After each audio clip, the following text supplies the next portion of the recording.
Guys, Jackie M, how you doing? So it's my turn to do my live demo, and I'm going to introduce our hosts and co-hosts to this session. So just give me 2 seconds while I do that. So first up, celebrity chef Nora Harun from San Francisco, the Bay Area, and we have Adahlia Cole. Adahlia Cole is a food and travel writer, photographer, and blogger.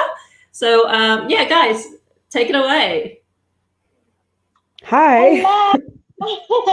Good morning, good afternoon, good evening, everybody. Welcome to the second series of Masters of Malaysian Cuisine, reporting live from San Francisco, California. My name is Nora Haron, and tonight I have the privilege and honor to present the hostess with the mostest, our very own Jackie M. Tonight, our time, tomorrow morning, afternoon, your time. She's going to be showing us how to make Char Kway Teow. More on Jackie in just a minute. I just want to let you know, if you're tuning in for the first time, welcome. This is where you'll find 8 Malaysian chefs, all individual take on Malaysian food from all around the world, sharing with you our take on Malaysian cuisine. To follow us on our YouTube channel or Instagram and Facebook for our live shows. Okay, now I want to introduce you to my co-host, Adahlia Cole. Can I just say it's a beautiful name? It's a Malaysian name. Jackie, do you agree? Yeah, I was thinking that too. Yeah. Thank you guys so Okay, much. you guys, how are you feeling tonight, Adahlia? I'm doing great. As you know, Nora is just a few miles away from me. It's late at night for me. There's very few things that could get me to stay up to 1 or 2 in the morning, Yeah. but Malaysian food is definitely one of them. So I'm so excited about this tonight.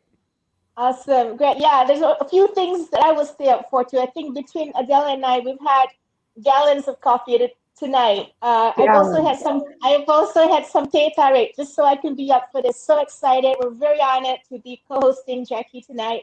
I keep saying tonight because it is tonight here. You guys, Adahlia Cole is San Francisco Bay Area's very own food writer and blogger. She's not only that, she's an amazing cook. She takes beautiful photographs and she posts them on her Instagram and Twitter and her own blog. You guys should follow her. Pre-pandemic, she would take people on food tours and also do cooking shows one-on-one, correct? Yeah, I did some one-on-one cooking classes and private dinners and things like that. But now I'm just focusing on writing while we're all trying to maintain social distance. And most recently, I've been working on curating a list of pop-ups and side hustles that the various cooks of the Bay Area who are out of work due to the pandemic are doing to get by, these sort of cottage businesses out of their own kitchens, which has been really beautiful to see that resilience and really delicious. Thank you so much for that work. I just listened to your podcast today. Congratulations on your article today with Soleil and the Chronicle. It's kudos to you. Thank you so much for shouting out for us, local businesses, chefs in the Bay Area that constantly need support from bloggers like you all. So thank you. Congratulations again. Well, thank you so much. So let's talk to Jackie now. Hi, Jackie. How are you doing? I am good. How are you? I'm great. Thank you. So, Jackie, you are no stranger to the Malaysian cuisine scene, both especially in Sydney, Australia, and Malaysia, Singapore, and some parts of the world. So congratulations to you. I read that you have about almost 2 million followers. Yeah. I did at one time. I'm very cynical of social media now. At my peak, I had nearly 2 million followers. But as you know, with social media platforms come and go. So when Google Plus closed down, with it went 1.86 million of my followers. So it's all good. I mean, it's all, a learning curve. So you guys, if you're just tuning in and just now finding out about Jackie, she has been in the making for almost 20 years. She is an acclaimed Malaysian and Singapore street food specialist, former restaurateur, TV presenter, pioneer live cooking show host, and may I add, a super mom to the cutest little child. Noah, baby Noah has his own blog. You guys should check him out. She's a super mom. I mean, I admire you. You're an inspiration to a lot of women. And, kudos to you. Thank you so much. Now, Jackie, I have one question for you. Your desire to bring global recognition to Malaysian cuisine is now taking center stage. How do you feel about that?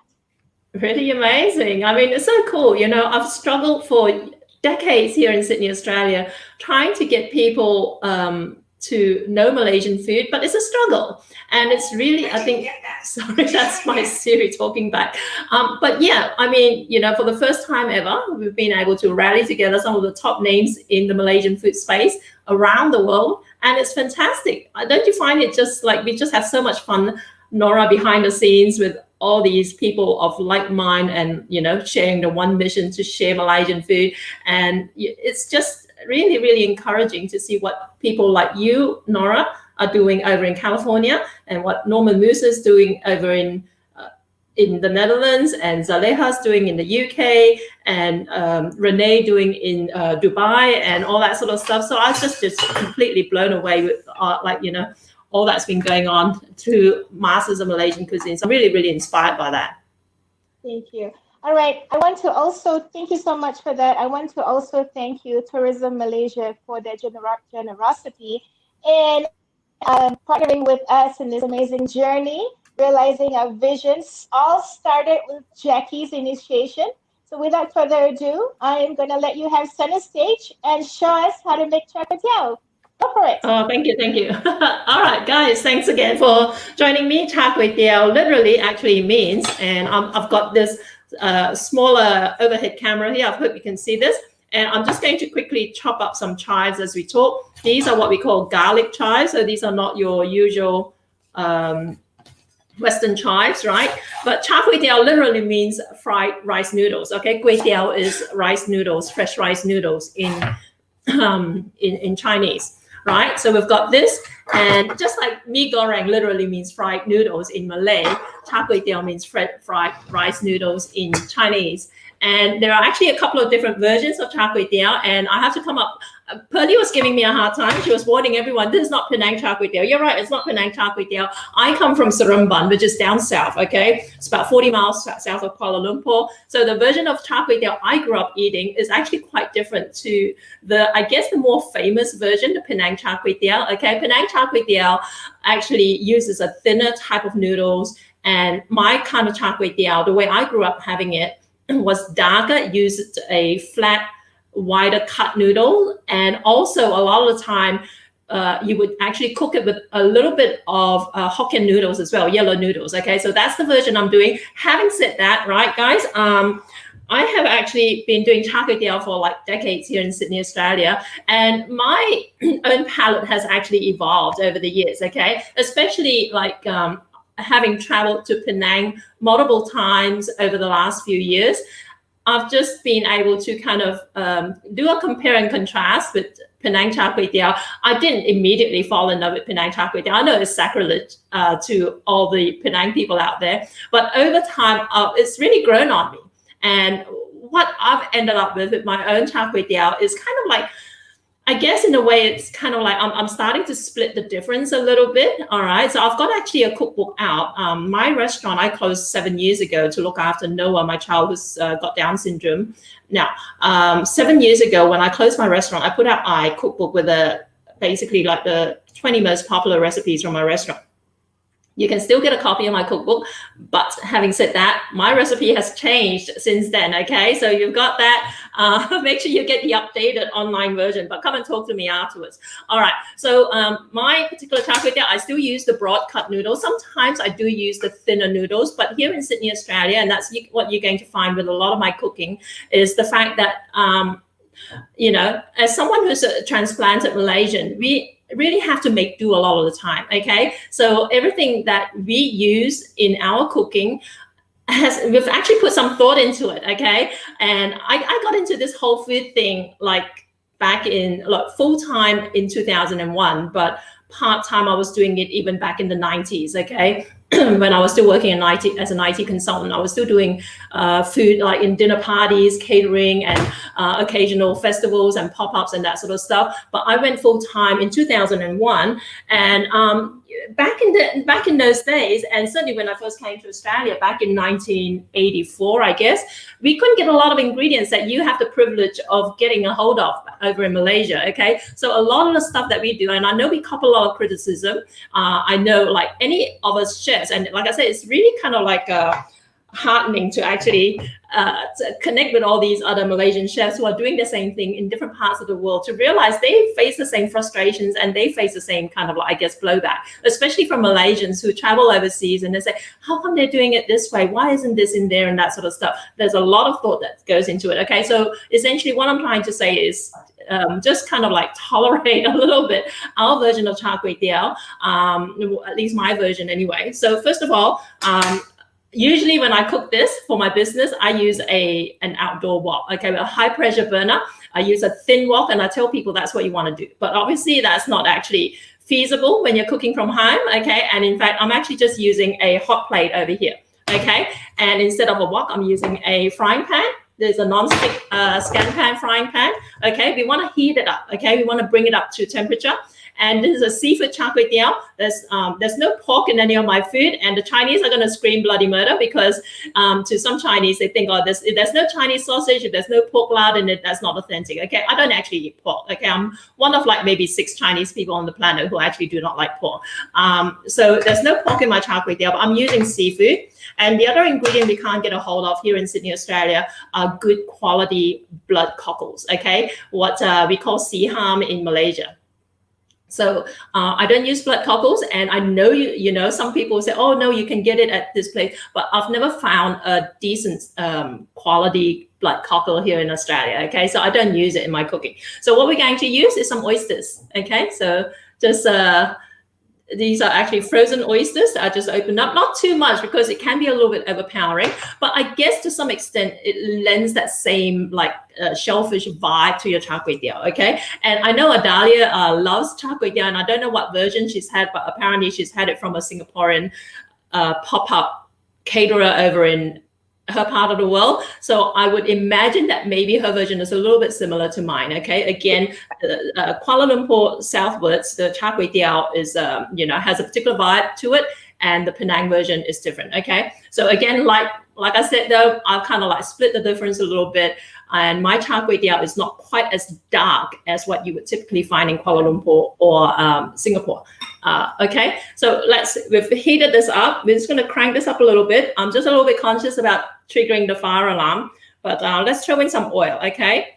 Now, there are a few tricks to cooking this. The ingredients are actually pretty straightforward. Now, the sauce here that I pre-made, okay, and you can get the recipe now. You can get the old recipe from my cookbook, but like I said, I've tweaked it somewhat over the years, okay? But this is basically a combination of soy sauce, of thick soy sauce, of fish sauce, of chicken powder, which I guess for those who are not familiar with chicken powder, it's kind of like akin to using crushed chicken stock cubes, okay? Not quite, but similar, and it's got sugar in it, okay? So you can remember those ingredients, but that's my own iteration of char kway teow sauce, okay? You can play around with it. I've had other chefs make their char kway teow sauce. I collaborate a lot with a lot of brands and a lot of chefs over in Malaysia and in Singapore, that part of the world. I've seen char kway teow made where they just basically have 3 different sauces, 1/3 of each, okay? Soy sauce, oyster sauce, and thick soy. Just those 3 in equal portions, okay?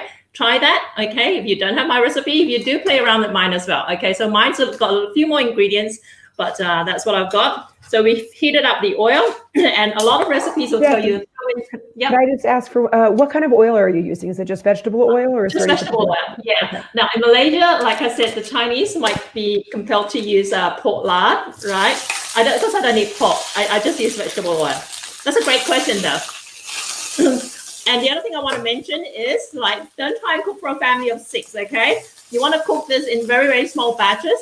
And how many portions you serve at a go will be will depend on how much heat you can generate from your stove. Okay, so if you've got a really weak little stove, then yeah, cook like 1 serve per batch. Okay, if you've got a stronger stove, maybe you can get away with cooking 2 serves. Okay, when I cook outdoors with my high pressure burner, I cook larger portions, but that's partly also because I have to produce a huge amount in a very short time. Okay, so what you want to do here, you've got the oil, you hear the sizzling.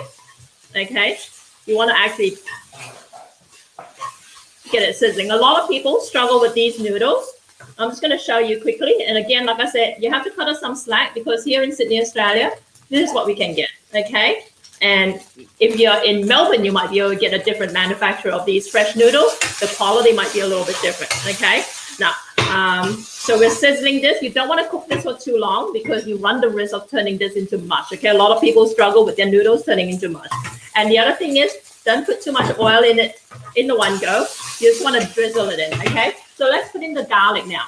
A lot of recipes will tell you heat up the oil, throw in the garlic, then throw in the noodles. I do it the other way around. Okay, the reason I do it the other way around is because when you heat up the oil, you've got a hot wok and you've got hot oil going.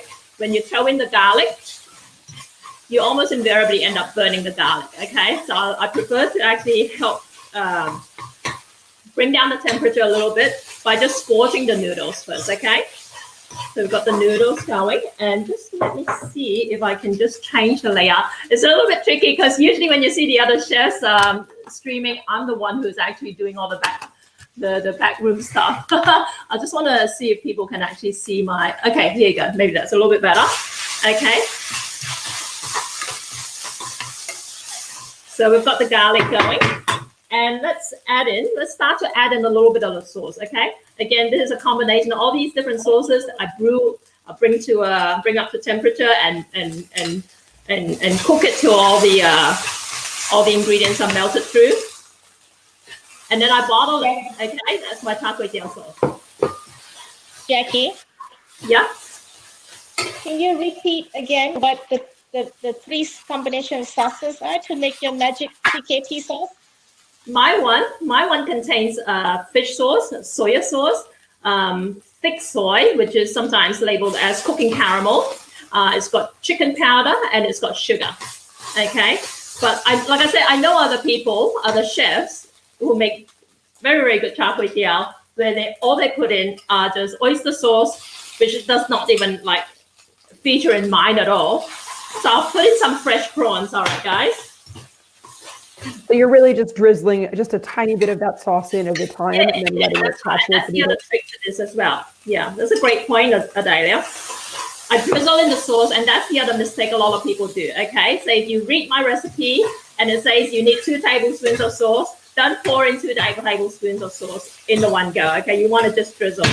Okay, now I've got some cuttlefish over here, cuttlefish slices. I don't want to go too OTT with the amount of seafood in here. Okay, so keep drizzling in, and again, you will have to play around with it. If you've got like a pan that can I always tell people you want a thin wok, an iron wok, to be able to cook any kind of stir fry properly. Okay, but here we are, we're just using a pan, but especially if the heat transfer is not great, you want to add this in very, very small portions and just keep drizzling the sauce around. And if it dries up, just add a little bit more oil, okay? So again, if my recipe says you need 2 tablespoons of oil, don't start out with 2 tablespoons of oil. Just have just enough oil to be able to scorch the noodles, okay?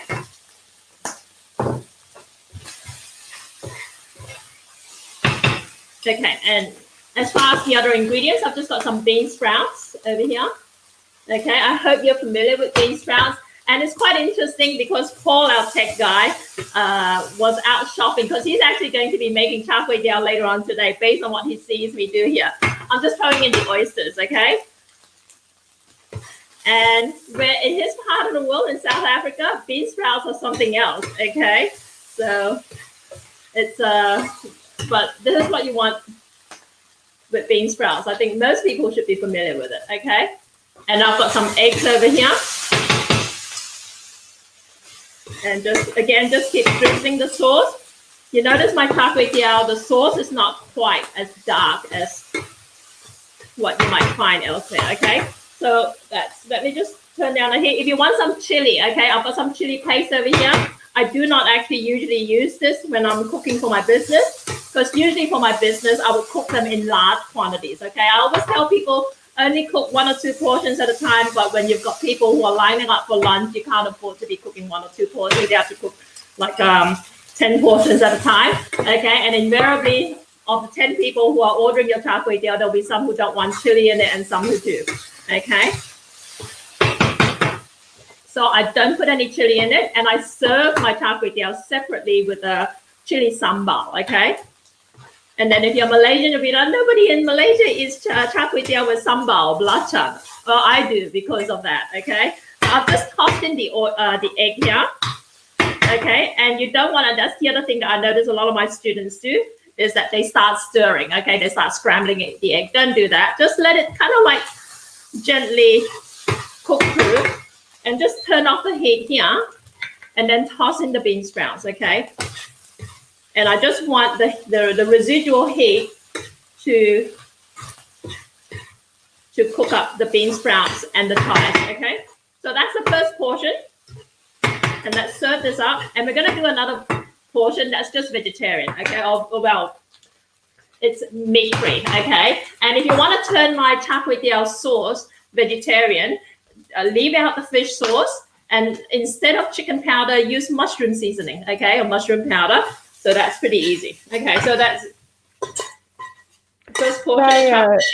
Can I just interrupt for 1 second to say, I know you were talking about the garlic chives as opposed to maybe what in America would be considered like what Americans think of when they think of chives. But if you're joining us from the Berkeley, Oakland area, I will let everyone know that Berkeley Bowl usually has garlic chives if you can't find it elsewhere. Brilliant. That's very cool. I hear you guys in San Fran are pretty spoiled insofar as Asian ingredients are concerned. Is that right? Yeah, we do. We have, we have one of the largest Chinatown in the U.S. So. Yep, go on. I'm sorry. We are very spoiled when it comes to just amazing ingredients in general. But I think because there are so many large Asian communities of all different kinds here between Oakland and San Francisco, I feel like it's just really bountiful and full of amazing culinary riches that I know when I've lived other places in the country, I've had a very hard time finding. Yeah. That's one place in America I've never been. San Francisco. I've been to LA and other places. But yeah, so we've got this going, and like I said, if you want to make this vegetarian, okay, I've even made a vegan version, and vegans love this because vegans too, I feel, and I'm going to be very politically incorrect, vegans feel, I feel like tend to be a little bit deprived in terms of their in terms of their food offerings, right?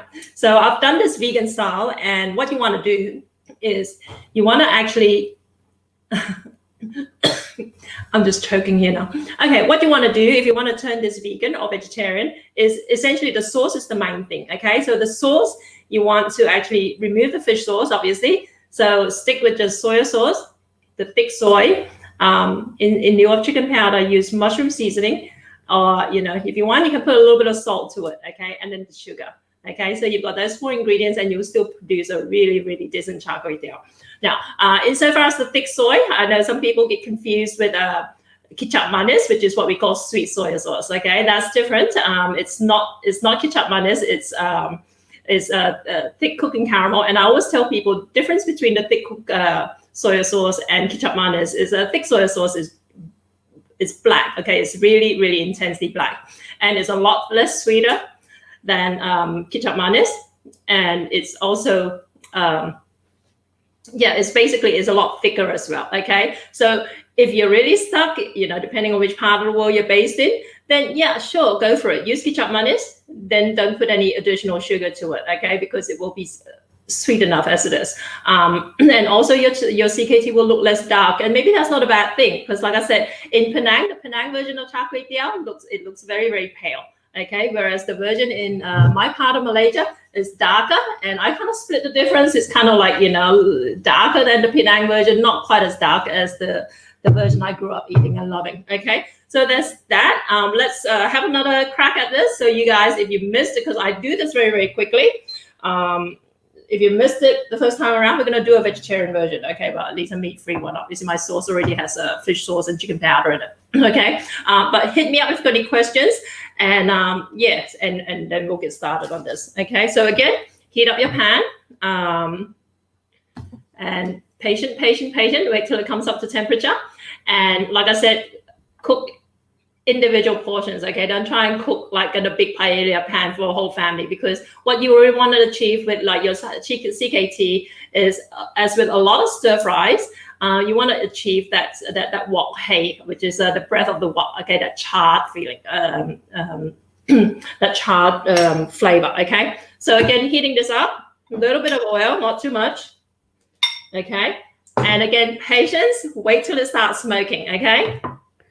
While that's heating up, can I ask you to repeat one more time the name of your cookbook, and is that available for purchase on your website? Yeah, it's just called Jackie M Street Food at Home. So the whole vibe of the cookbook is for you to be able to replicate my dishes at home. Okay, does that mean we take some liberties? Yeah, for sure. And in fact, I actually had an American editor for my cookbook, and she was looking at the cooking caramel in particular is what we grew up knowing as thick soy sauce, but what is now marketed as cooking caramel. So I said, you need a cooking caramel, and she said, why is there caramel sauce in your noodle dish? Caramel sauce is what goes on pancakes. But yeah, I mean, there are a lot of little, and funnily enough, when I put out my cookbook, I kind of assumed, okay, people are gonna like be able to replicate my food at home now that my restaurant is closed, and you'll have a lot of success. But actually, funnily enough, I started getting people come back to me. They made the CKT sauce, right? The sauce here. And they said, look, it didn't quite taste like yours, and they were wondering what they were going wrong. And then I realized then, it kind of dawned on me that different brands of different sauces that they use affect how the sauce turns out. And it wasn't something that I really given too much thought to before, because I was so used to buying everything in commercial quantities, and I've stuck with the same brand for years and years and years. And so nowadays I try and because I actually have a coaching community now. I run the Malaysian Street Food Academy. And it's just a coaching community of people who pay monthly to learn from me directly, okay? Just at a very low entry level price. But that's where you start to pass all the differences, okay? It's one thing to just kind of go to my website or watch one of my old YouTube videos. But again, like I said, when you're in that coaching community, you learn to actually you get an insight into all these little things that might have been missed out, in my 3-minute cooking video or something like that. All right, so again, we're just throwing in the garlic, right? The minced garlic. Jackie, so you're interested? Talk to me. Yeah? Jackie, just some people here want to say hi to you. I just wanted to acknowledge them. We have Jeff Matthews from Melbourne. Chef Renee is here. We have Jamie from the Philippines. Chef Joe is here. We have Eric from the Amsterdam. Yay! And we have Sihui Kway. I have a question. Jackie, did you soak the noodle in boiling water or direct from the instant packet? Direct from the instant packet. I never soaked them. And that's the other thing as well. When I went to Nebraska one time and I saw these noodles in the freezer, which really shocked me because I never knew these could be frozen. Those ones I did have to actually microwave and then stick in like a hot water in a colander over a sink to be able to use, right? But yeah, typically in Malaysia, these noodles, In fact, if you go to an Asian grocery store here in Australia and look for these noodles, don't look for it in the fridge, okay? I hope no one from the authorities, but we Asians want these noodles fresh, okay? We don't refrigerate them. I do. When I bring them home, I put them in the fridge. But the Asians, when they buy it from the shops, they want them fresh, okay? So they get manufactured in the morning, they get delivered to the shops, and the Asian housewives buy them fresh, okay? Because once they've sat in the fridge, they go hard. And a lot of Asians, like I said, once they sit in the fridge, the texture changes. And a lot of people struggle to have it not go mushy when they cook this, okay? So if your noodles go mushy, it's probably likely that it's been sitting in the fridge for too long. But also do what I do. Don't put too much oil in your pan or your wok when you're cooking this, because the oil will actually cause it to degenerate very quickly, okay?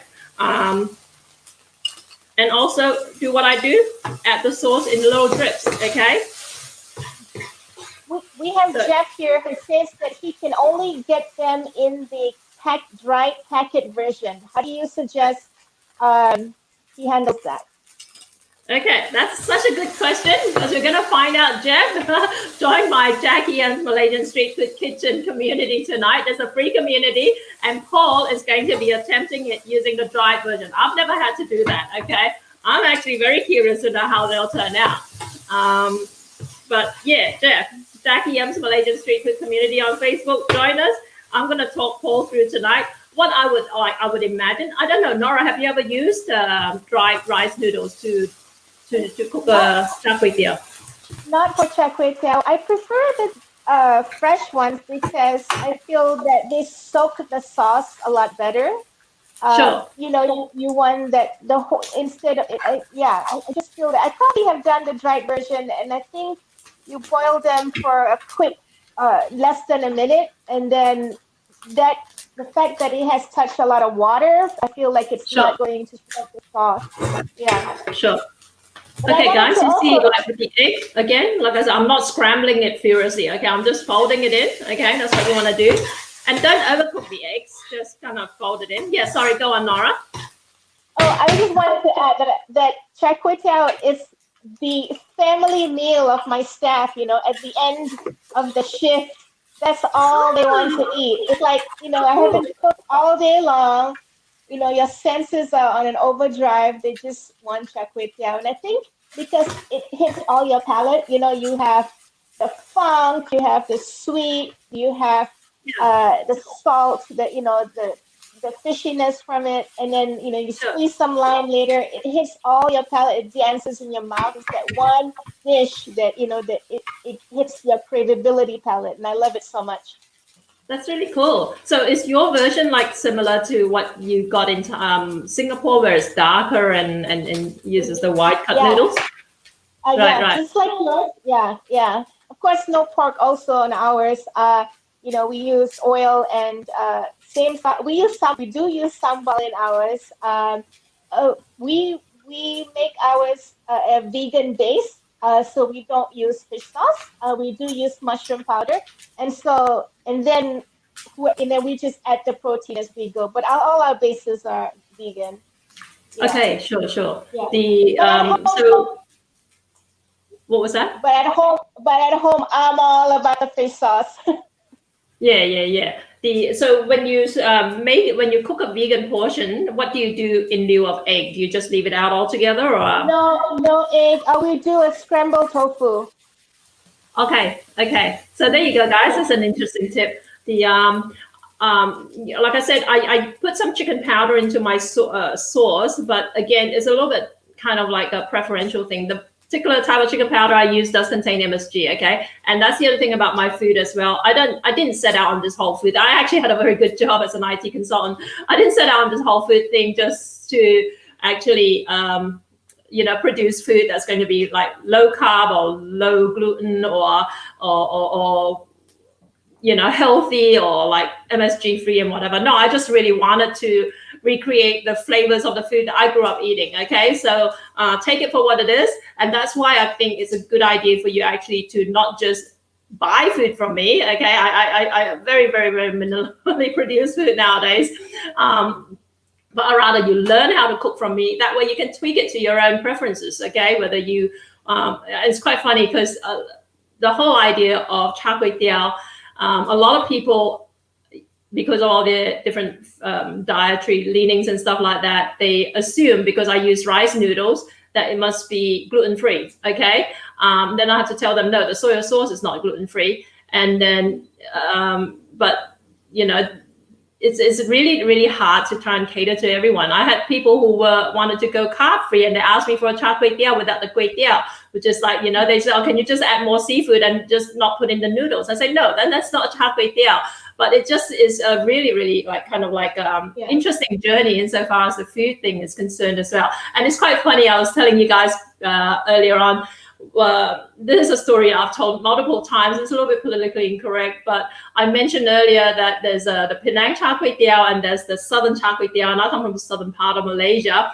And you know what? When I came to Australia as a Malaysian, I didn't know about Penang Char Kway Teow. I thought Char Kway Teow was how like I always grew up eating it because I was a teenager when I came to Australia. I was like 17, and you know, the first time I ever saw a Char Kway Teow recipe in the cookbook after I came to Australia, it was a picture of Penang Char Kway Teow, and I was totally convinced that that book was like, you know, kind of like off the charts crazy. I was thinking whoever wrote that book was just trying to pull a fast one on us because that looks like pad thai. It does not look like Char Kway Teow to me. But by the same token, over years of actually running my food business, I've caught the same kind of like blowback. People who've maybe come from Penang or whatever, thinking that I'm doing the wrong Char Kway Teow or something like that. There's something wrong with my Char. Look, guys, I think like ultimately what I try and inculcate in people nowadays is I don't even use the word authentic anymore because it's so loaded, right? What's authentic to someone in Penang might be different, might mean something to someone over in Ipoh and whatever. So I prefer for everyone to just chill and take a step back. Okay, there was one time I actually was cooking Char Kway Teow and just pop up, had a line of people waiting to eat Char Kway Teow, and this Aussie guy paid for his Char Kway Teow, and then when he saw me cooking it, because back then I actually did used to add fresh egg noodles in it as well, like I said, which is how we did it down south. He got so incredibly worked up and upset about it and said, this is not Char Kway Teow. And I tried to explain that there's a northern version up in Penang and a southern version, and he just stormed off after paying for his money, refused to grab his food, said there's no such thing, I should know because I've lived in Bangkok for 30 years. And I just felt really bad for him because then he spent 30 years in Bangkok not realizing that that's not a part of Malaysia, right? But the point of the matter is, you know, I think like, you know, Malaysian food is just so incredibly diverse, and I've just learned to appreciate that so much more over the years as I've actually gone back there as an adult and just explored other parts of the country. Right, so that's the one of the main takeaways from this whole thing. But yeah, I don't know if like you get the same kind of like blowback over in California where you are as well, Nora. All the time, but you know, you can't please everyone. You know, you come up with your own take on things. After all, you know, people come to you to eat your food, so you know, this is your version, and you stick with it, right? Yeah, exactly. Yeah. But Jackie, we have more questions. You know, Adahlia and I are still very impressed with your journey, and we wanted you to talk to us about how you got here. You know, leaving, you know, your passion in the industry and to do this full time because of baby Noah. Can you take us back to where, you know, you decided to do that, and a little bit more about your work with the DS community? Oh, yeah, sure. So as with all things, you know, life can take a turn. So 8 years ago, Noah came into this world, and he was actually very, very sick. He spent 7 months in the hospital, 217 days. And over that time, I kind of thought that, you know, I was still running a restaurant. My marriage had broken up. And I kind of thought that, like, how are we going to manage all this? And in the end, after 217 days, when he finally came home from the hospital, and funnily enough, it was literally, you know, because everything was just kind of like go with Noah. I had an emergency cesarean, and like the next day or the day after, I got a message from Google Australia, right? And they were like going, hey, we noticed you're pretty active on social media, and you are on our platform called Google Plus, and we've actually just come out with this new wristband tool that it's going to be a Facebook killer, so they thought, and it's called Google Hangouts on Air, which was actually a very early iteration of live cooking videos, live videos, right? And they suggested to me, you as a chef, we thought that maybe we could collaborate with you to get you to use our live cooking platform to promote your cooking to the world. So I've actually been doing live videos on and off for the last 8 years, ever since then, thanks to Google and my collaboration with them. That's how I actually managed to build up my following over in Google Plus to 1.86 million.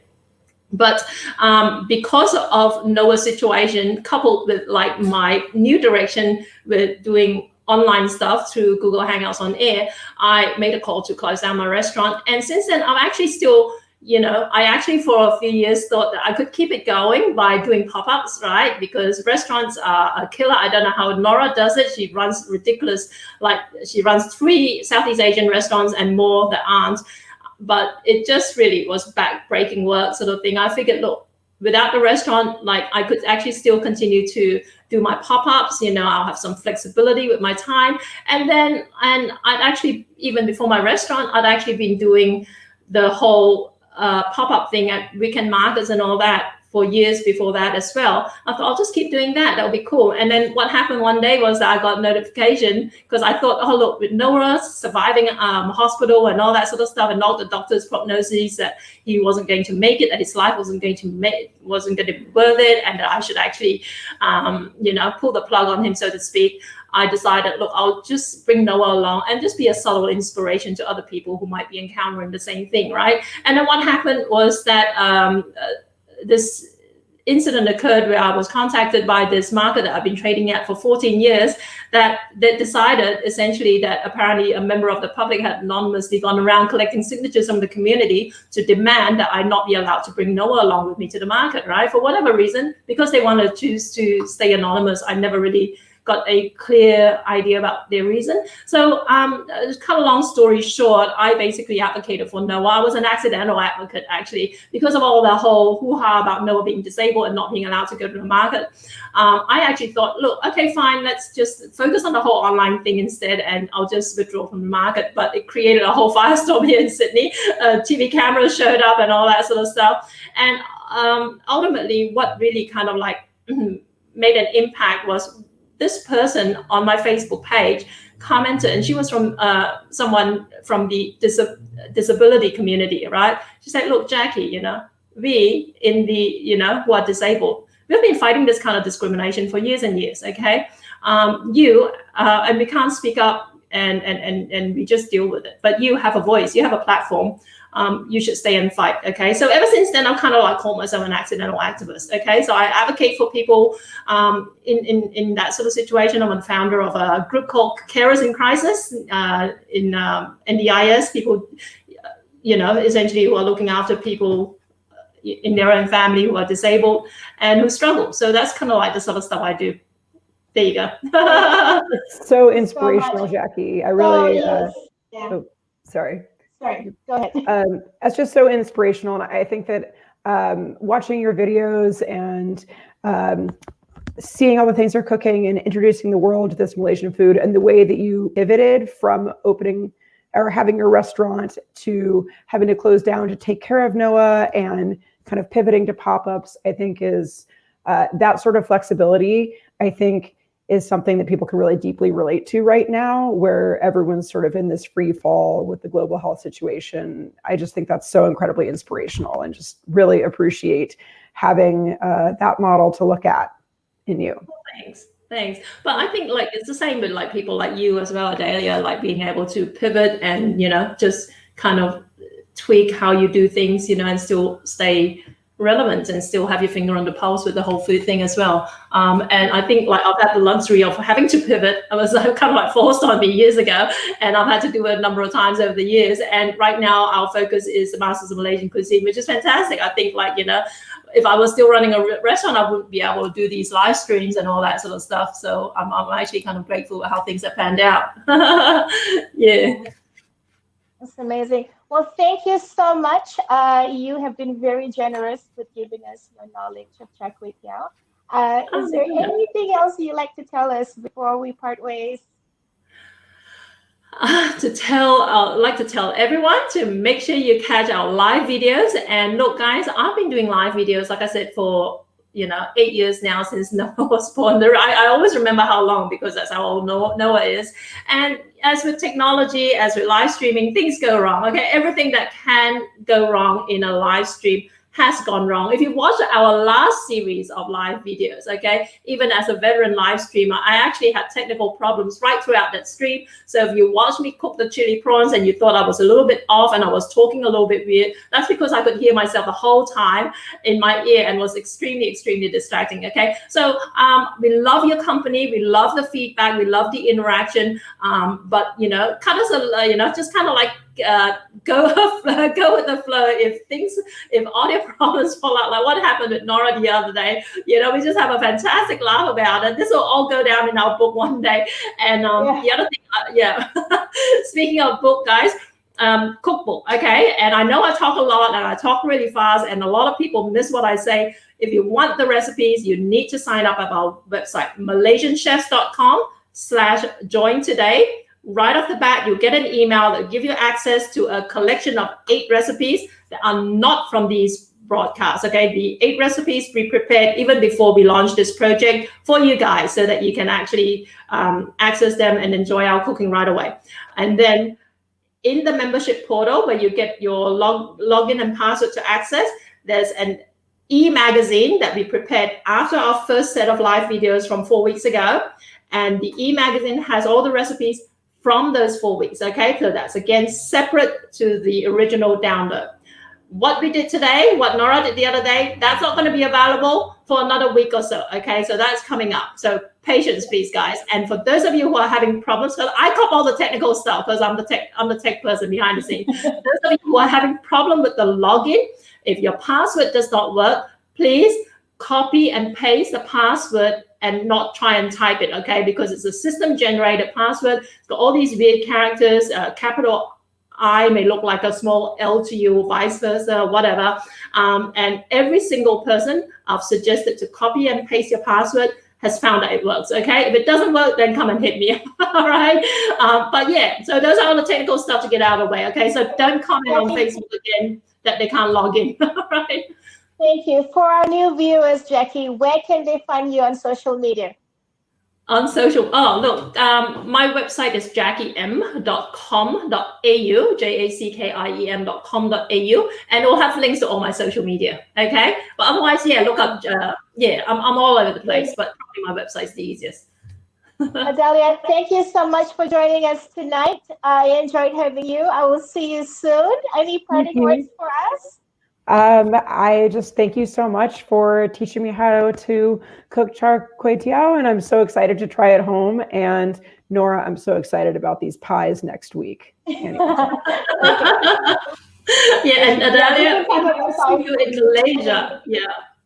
Before we part, I'm sorry. Before we part, I wanted to paraphrase one of Jackie's quotes from one of her interviews. She said, "Food brings people together.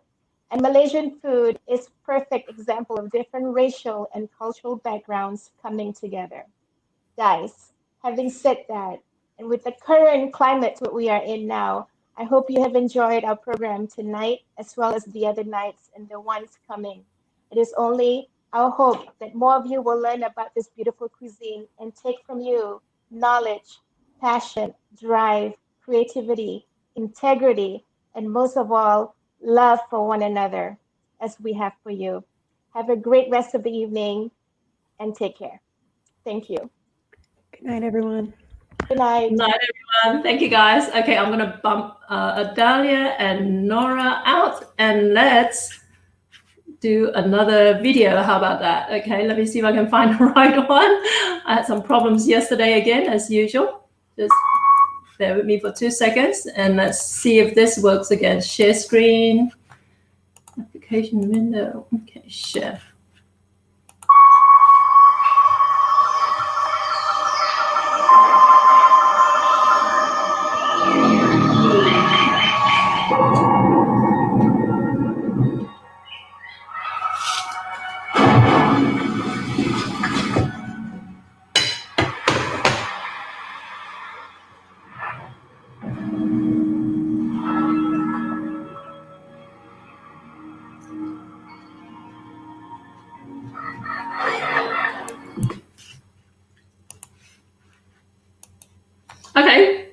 nights in a row I've had problems playing the video. All right, but anyway, guys, you can don't forget to check out our Masters of Malaysian Cuisine YouTube channels. Subscribe there, and also sign up to malaysianchefs.com/join today to get a hold of all our recipes and to get more information about what we do as well. Okay, thanks again, guys. Have a great rest of the night.